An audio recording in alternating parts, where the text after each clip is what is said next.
Here we go. First game of the day, day 4 EU group stage. Let's do this. We have GWHAT versus BLUMR. BLUMR has yet to win a game. Hopefully they can take a game off of GWHAT. GWHAT, of course, desperately needs this win to stay in the running to join the losers bracket next week. So let's take a look at the setup here. Greek Show is running a daring with your utility build. Mark Anton running gearing build with gearing with COTS build, I should say. We've got Frycom in that 420 Blaze Harugumo setup. Don't Give a Ship once again, gearing in a COTS build.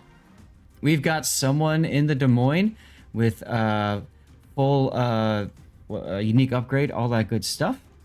We've got Potato Researcher in unique upgrade Moskva, and then we got a Salem. I missed the Salem. Here we go. Querdenker in the reload build Salem with radar. Battleships, we've got Yorban 6 in the Montana, full sniper spec. And we got Childy 1993's Ohio, which is also built for sniping and tanky tank. What do we got to the south for BLUMR? BLUMR, we have the club that is going to Apples, that is full. I need to get there quickly and pew pew everything to death. He's followed by a 420 Blazing Harugumo. That is a reload Wooster with a Tomato Montana. Yes, thank you. Sniper build Montana. The Gdansk that is at Bacon, running, I would say, a COTS build with longer radar. Mm-hmm. I'm going to assume he's going to be backed up by the Moskva that is unique upgrade with more radar. Mm-hmm. I'm sure the Monty is looking in that general direction, and he is quick scope build. Brisk. Definitely running Halsey there. Yep. The YY I find interesting is Protect His Engines. Not a bad choice, but he is a radar YY, and he is backed up by the Napoli that did not put the secondary upgrade module. Went with range. I haven't seen that many Napolis with the secondary module, actually. There've been a couple. Like it's been half and half, I've noticed. Some have, some haven't. But with the captain change that is coming, that is definitely going to be a skill. You see Napoli players taking an awful lot. Yeah, especially in World of Warships randoms and ranked, I would say. To everybody's surprise, thank God we're all sitting down. The clubber is capping A. And got it. Yep, very good cap over there for him. And meanwhile, we've got Greek Show's daring for GWHAT backing into the B cap, getting detected on radar. That's the Gdansk's radar. Interesting decision, use the Gdansk first. It's actually going to hold him in position, and he's going to take at least one daring torpedo because of this. Donk. Oof. Well, that's okay. He just buffs his adrenaline rush, and if you note, he's got the extra spicy adrenaline rush. So there you go. Now he's just more difficult to kill. I got nothing. A reminder: Vermont and Ragnar were banned for this one. I do like them using the Gdansk radar first, because it saves the Moskva radar, which is longer and longer duration and range, obviously. Right, and so you can see Greek Show's going to back in, and just as that happens, there's the radar from the Moskva, and Dazed was not ready. He's turning his guns back around again. He's going to get 1 or 2 hits, maybe. Nah. So, nice job for Greek Show baiting out those 2 radars there, and BLUMR really lost out in that whole engagement there. Montana shells came in and hit a little. I mean, like Duroc showed yesterday, all you need is 53 HP and you're still a threat. Yeah. That was insane. Right? It limits what the Gdansk can do. Realistically, he really just turns into a torpedo boat at this point. Mm-hmm. Still a threat. Well, Radar YY is taking C. And that's the reason why I always talk about how important adrenaline rush is, especially in competitive, and especially if you're in a torpedo slinging destroyer. You actually want to take that damage early on if you can help it and not die, because you just buffed your torpedo reload. You've become a bigger threat, especially if you are on the kite side. Oof, the daring just took a hit from somebody. I think maybe, I don't know if he hit a torpedo, but there's a gap there. That's a torpedo. He took a torp despite having Hydra going. You know, as much as we make fun out of it, it happens. It really just does, you know? Absolutely does. More shells coming in. Nothing doing. It does happen because a lot of times you're in the middle of changing directions. So you're reversing and then going forward. And when it happens, there's absolutely no ability to change direction. Or, change your angle. Oof, Queer Dunker just got dunked on by the Montana at 20, a little bit under 20 kilometer range. Uh-oh. They may be going for a pick on the daring, but I don't think they realize the daring is left. You talking about the Kleber rotated cruisers in position there? I see it. Well, I mean, I'm talking YY too. Well, what else is the YY going to do? Nobody seems to be pushing for GWHAT over on the seaside. I like this decision. He could torp the gearing, and then we can all laugh hysterically. There's the Gdansk radar, just now picking up Greek show once again. They know he's back in the cap. They know he's about to get the cap. Will these shells get the reset? No, they don't. Now, the bigger question is, will Greek save his ship? Because the Moskva radar is up now. Are we going to see a trade on destroyers here? Because the Gdansk is shooting open water. Yeah, he just stopped and smoked. Greek is now at 6k health. You know, here's the interesting thing. If you're the YY, do you open up, give your position away? I wouldn't. I would let Greek think that he's safe. Plus, with the Moscow right there, it's a threat.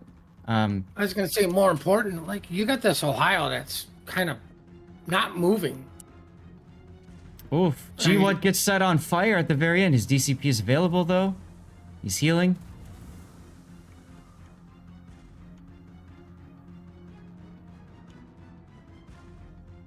Pan back. Oh, yeah, and you can see Tempestuous actually using his deep water torpedoes, thinking that maybe the Ohio might turn in a little bit. The Ohio's actually sitting still. I mean, the Ohio's in a really good spot, because, like, look at what Tempest has to do to actually get usable torpedoes onto him. Oh, yeah. He's basically in a position where Tempest has to get spotted to be able to torp him. It's a very smart position. Right, like, they've clearly decided they're going to kite C with the Ohio. But with all the firepower that's at Alpha, I'm surprised they haven't tried to actually get it. You know, like, you have the Moskva on a typical spot, you know, the daring with Bravo. And then you realistically just have a gearing spotting what's coming at, so the Ohio doesn't just take massive damage, as the Napoli for Blue Mermaids takes a gearing torp. Yeah, over at the seaside AVAX, yep. I see it. Well, so the gearing, of course, has radio location, right? He knows there's something at the island. He doesn't know what it is.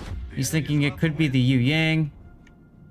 Or not. Actually, if they Shildy might have caught a deep water torp.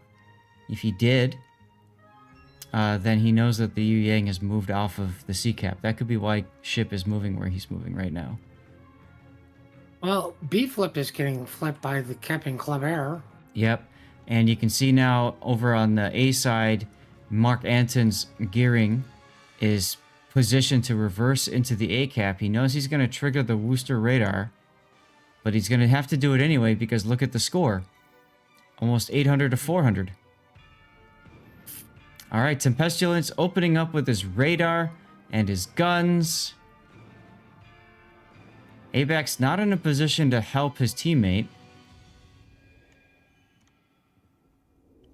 I like this fight for the gearing until the Napoli shows up. Well, and I was going to say, too, the thing about Ship is he can't afford to go into the smoke, because if he does, he loses vision on Tempestulence. Well, now, I think he's detected by the Ohio, and now he's in trouble. Well, Tempest is in trouble. Like, don't give a shit. Wisely just ran back to his Ohio, Yep. right? Yep. Oh, Well, because he knew it was an Napoli over there because he contacted the YY. and of course, Pestilence had no idea that the Ohio was coming in this direction. Obviously, he sees it now and says, "Oh crap! Here's the Napoli coming out with smoke up." He must have fired his guns, and because of the Gearing's position, he's smoke spotted. Island though is gonna block that smoke spotting for a little bit, long enough for Abax to get himself spotted by shooting again. Anyway, oh, there he goes. Blue Mermaid's Rooster could be in some serious trouble here, being pushed by Gumo, Gearing, Des Moines. Yeah, well, they managed to get the A cap. Obviously, they baited the radar. Obviously, BLUMR wasn't able to make anything work out of this. Their Kleber rotated to B cap, and now it looks like they're rotating him back. No, they're going to just park him there and farm the Moskva. Okay, well, that's going to take a while, but you could try. All the torpedoes coming up in Shieldy's Ohio now. Took 2 deep water torpedoes. His heel is up and his DCP is being utilized. ABAC's turning a little bit too much. Ooh, that's on the nose. Mm-hmm. But his DCP was still on. Gdansk Torp's coming in too, and that's DCP's expiring. DCP just now expires. And there's the flood. There's a sticky flood. And there it goes. Wow, really good play by BLUMR there. Interesting choice to put the flood out by giving the ship up. Well, flood's got to stop somehow, Puddin'. I know. It's just, it's early. You got to work on the one-liners, right? Oh, speaking of one-liners, take a look at the one line. We got a Worcester being smoked up by a Gumo with torpedoes inbound. Ooh, He'll be okay. Double strike? Triple strike? He'll be okay. Everybody's dead? And everybody lives. That's right. Ashes, ashes, they all fall down. Now we're talking Black Plague. Oh, I've been requested if we have a moment later to talk about the 420 Blaze It Harugumo setup. I'll click on it again, or I'll just mouse over it. You can see on the bottom left. We call it the Oh, hold on. I gotta find a death pick. Nobody's gonna die. Nobody's gonna die, dang it. Alright, well, I'll just go with this one. But Bravo wins. I think the curse is starting to lift. We saw some of that yesterday. We did see some of that yesterday. You know what? I'm glad Blue Mermaids came out swinging. Yeah, right? Me too. Like, GWHAT is the team that really needed the win. But for Blue Mermaids, I personally would take this opportunity as you go down swinging. Mm-hmm. Right? You could try some like, hey, we've got alternative strats. Let's try that. Maybe that will work. And I even mentioned it at the top of the stream. It's more practice. It's more games. It's more reps in a competitive environment. Right. And hey, you know what? They know they're probably out. They're showing up today. This is their last day to play together as a team. So make the best of it. I agree completely. They're in a position where, frankly, they could have just not shown up. Right? No wins yesterday. No chance of advancing into next weekend. Why even show up? They didn't. They came. They showed up. And they put the hurt on GWHAT this game. All right, here we go. Game 2, BLUMR versus GWHAT. BLUMR getting a win in the last game. Obviously, looking to get another game in this one. GWHAT looking to get another game here, another win, to try to secure a showing next weekend. That's what the stakes are. Let's take a look at BLUMR's lineup. We've got Lunexia in the torpedo build. Radar. No, Smoke You Yang. That's a Smoke You Yang. We got Tempestilence in the Daring this time. Utility build. Dazed in a Gearing. Note that he's not unique upgrade. And also going for guns. So it goes back to what we were talking about, the Harugumo. Maybe he's better suited playing a Harugumo at that point. And then we've got Aegir Dragon Mo in a Kleber. That's reload spec. We got Master Graph in the Worcester. He said, "Don't look at my build. Too bad, I'm doing it anyway." He's got a Worcester with the unique upgrade that's +1 to all consumables. You can see he's got 5 of everything that matters. Defensive anti-air does not matter in this mode. And he also gets a quicker cooldown of those consumables as part of the unique upgrade. Rotated Cruiser is not using unique upgrade. He's instead going for a reload. You've got Nexus 135 St. Vincent doing St. Vincent things. Qdis Haruhi in a sniper build Montana. And finally, Terry Fox Marathon of in a unique upgrade Des Moines with, was that reload? No, it's a unique upgrade, so you can't do that. Okay. Puddin', what do we have for GWHAT, sir? I believe GWHAT's Don't Give a Ship changed to a Gdansk.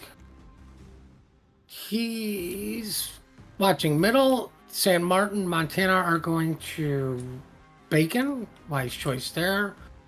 Probably going to be the kite side because San Martin's running typical build, reload, radar. Monty's sniper Monty.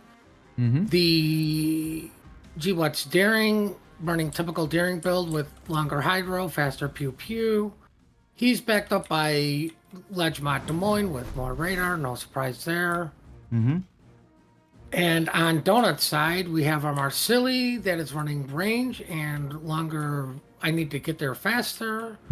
St. Vincent reload, and I need to get there faster modules. Gearing is all about speed and torpedoes with the unique upgrade. He's running the smoke module. Yep. Not a horrible choice because he is with a unique Des Moines with longer radar. I would typically say this is a COTS build Des Moines or a Clan Battle build Des Moines. Yep. Tempestilence is in trouble in the daring already on radar from the Des Moines Core Drinker, and he's moving away now. He's forced back from Greek Show's daring. Reminder for bands: Vermont and Petropavlovsk were banned in this battle.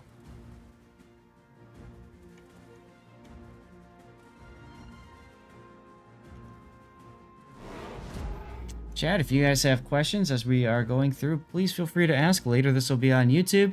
Same thing for you on YouTube. If you got questions, please ask. Ooh, Master Graph's booster barely dodges some big hate. Did you see that coming through this little opening? Oof. No, I'm watching the San Martin try to hit a club air at full speed. I gotta say, I have not found a San Martin to be a decisive pick in this tournament so far. It just doesn't seem to do anything but die. Okay, like, I think it's funny because we had like a 4-hour discussion on San Martin versus Napoli, right? The thing with the San Martin, like, I know we're taken away from some of the gameplay, but the thing with the San Martin is if it can get its funny button, it's near impossible to kill. Right, but that's the big if. Because it's constantly healing. If it doesn't, it's literally like, wow, we have a cruiser that's just soaking up damage that really can't dish it out until somebody's dumb enough to go broadside. Right, and that's the point I'm trying to get at. We haven't seen it be able to use that funny button at all, and I haven't seen it sit at all slap anybody. I haven't even seen its torpedoes really become useful. So the way the San Martin is effective is the longer it survives, the more effective it is, because it's still a threat. Of course. Right. Like that's the funny thing. With the San Martin, you're not really looking for the damage. You're looking for it just to be a threat. Mm-hmm. Which is funny and yet ironic because usually you want the thing that's going to live to do damage. Right. Right. So, I mean, it's doing it in the living department, just... Right. Everywhere else is just typically failing. Which is where I think a Napoli is just butter. I would agree. The only thing that the San Martin brings that Napoli doesn't is the radar. But right, and that is a deterrent, right? Because it's a team play ship. Like, I don't need to be in position or to hit the target that I'm radaring. As long as somebody else can do it, your radar is effective. Right. By the way, Shaldi continues to smack Master Graph in the face, but hey, don't worry. He's got extra heal. So he's just rubbing some dirt in that blood and moving on. Oh, look, dual radars. There's the Venn diagram at Chocolate. Speaking of Chocolate, did you hear yesterday when I was casting with Raptor? I actually used your words a couple of times. The only one I caught was, oh look, he pulled over for Starbucks. Yeah, I said that too. No, I said so-and-so is going for the bacon and apples. Gdansk is going to take it. No, it's a deep water. Never mind. He doesn't give a shit. Look at that. He's just like, whatever. If only that was a gearing. That would have been Here we go decisive. with the typical COTS battle. It's like we're just chipping away at somebody. Yeah, but they can't chip away too much. I mean, look at the points right now. You got 3 caps to 1 cap. And remember, on loop, the point tick is much faster than it normally is. So it's going to be harder to time things properly. Well, I mean, I like GWHAT's position of their Monty because it stops the Des Moines from realistically doing what it wants to do. Yep, I was looking at that right now. Yu Yang discovered on Gdansk radar. San Martin radar does not reach it.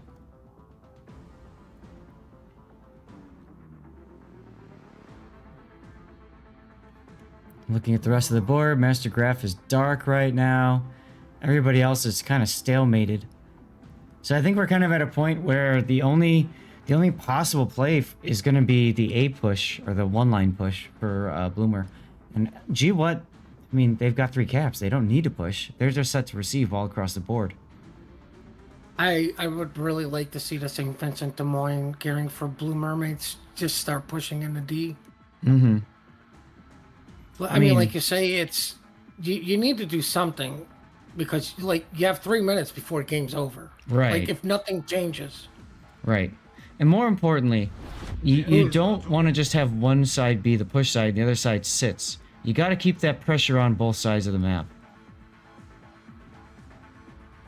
Right. I mean, like I think it's funny yesterday on my Goliath games. It was constantly push back in, kite back out, push back in, kite back out. Yep. Well, You're constantly doing both things. and there was a point where I called and I commented how you were purposely what I like to call demonstrating. You were out there getting yourself spotted on purpose so that you were a threat and that would take 2 of their ships to deal with you. And it kind of worked until they decided to stop playing that game and they just sailed away from you. And you're like, hey, I'm still relevant, chasing after them. They didn't care anymore. Well, I mean, at that point, we've just I lost know. too many. And, you know, like I tell people, I see things, but I'm usually 2 or 3 steps behind, like, the top 1%ers. Uh-huh. You know, possibly 4 steps. But, like, I will recognize the situation Sure. without having to be told.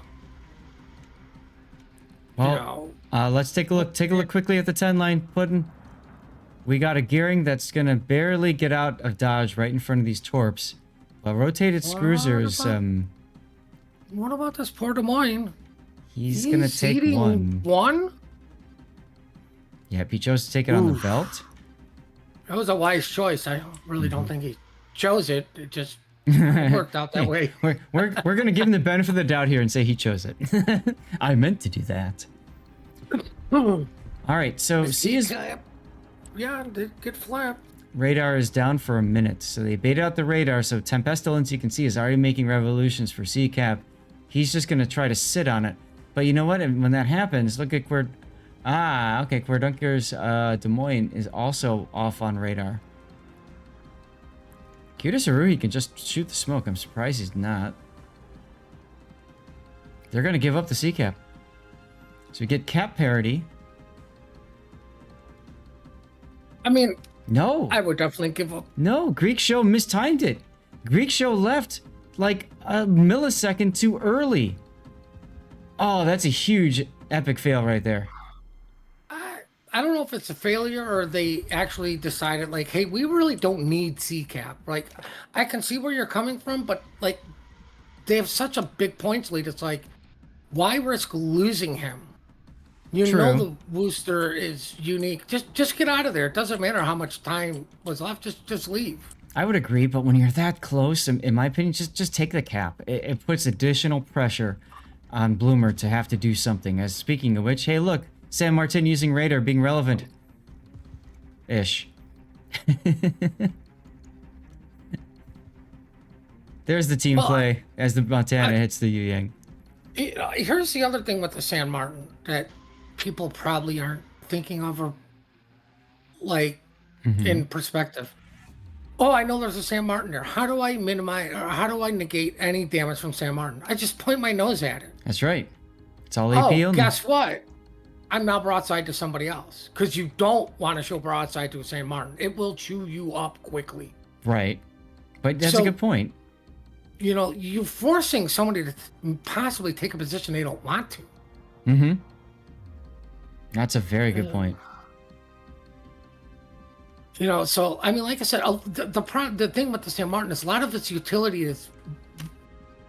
is not what it's doing. It's how much team play are you getting out of it?